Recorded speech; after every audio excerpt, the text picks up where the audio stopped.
Okay, guys, Mealy Professor here. We're looking at Leffen. I got him third in Battle of BC7. We just had a subscriber say, no chance at this. This is a bold claim. Now, I want to switch this pick, but I've already made my pick, so I'm going to stick with it. Leffen, the title of today's video, Leffen is a very IQ player. I know he might not be the highest IQ person. He's always doing stupid shit, but he's a very high IQ player.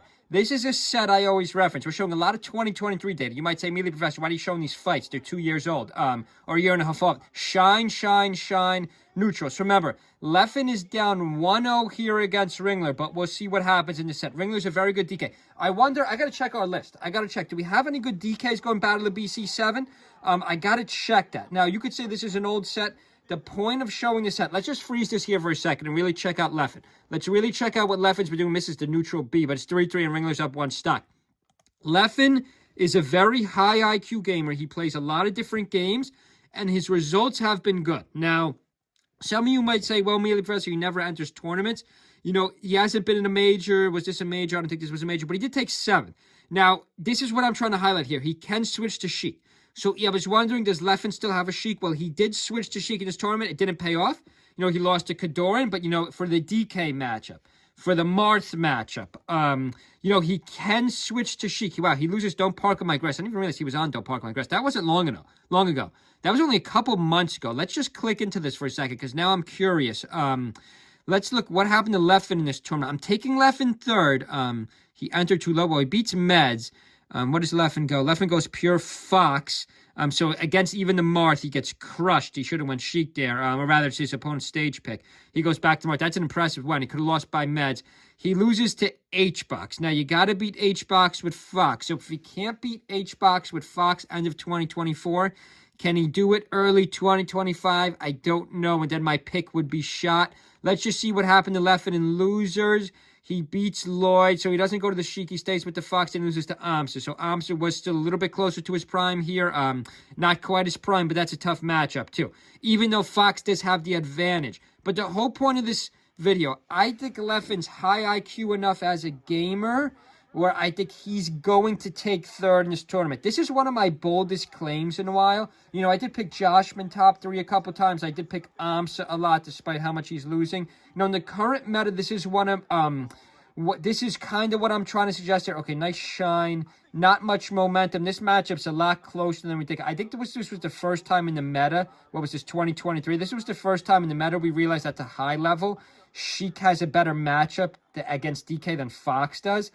I kind of wish we had Junebug going to Canada. I don't know if any of these major DKs are going to Canada, but we do have a lot of good DKs. There's a lot of them. We could pull up our top 100 list for 2024. I don't know how many DKs finished top 100. I think we had 3 or even 4. 2025, I want to know if that number's going to be a nice chain right there. Up air, up air, up air, up air.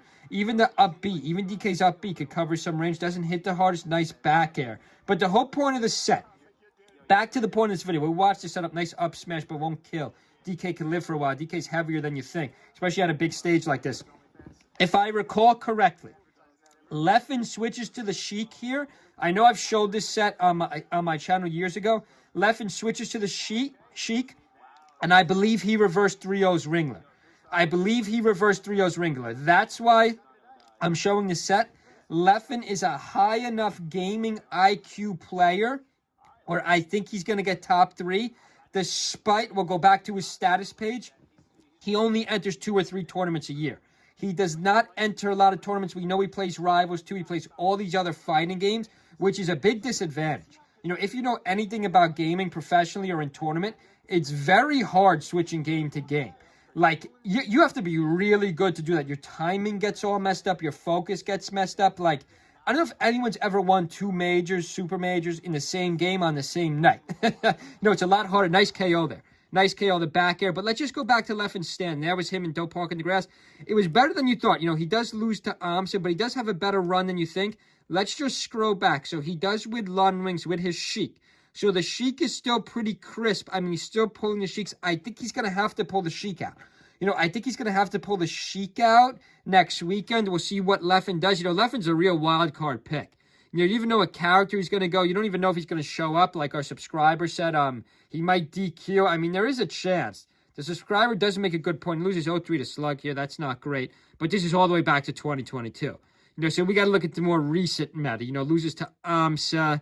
I mean, there's no shame in losing to AMSA, though, because AMSA was great at one point, even though you have the matchup advantage. 3-0 by Cody, so Leffen's got to avoid Cody. I don't know, guys. I'm going to stick with my top 3 pick because I think he's got the gaming IQ and he could play so many different games at once. I'm not confident. I'm more confident about Zane 1, and I'm even more confident about Moki 2 than Leffen 3, but I am not going to change my picks at this point in the meta. So hope everyone have a good week. Leave your top 3 predictions below. Battle BC next weekend. See you guys.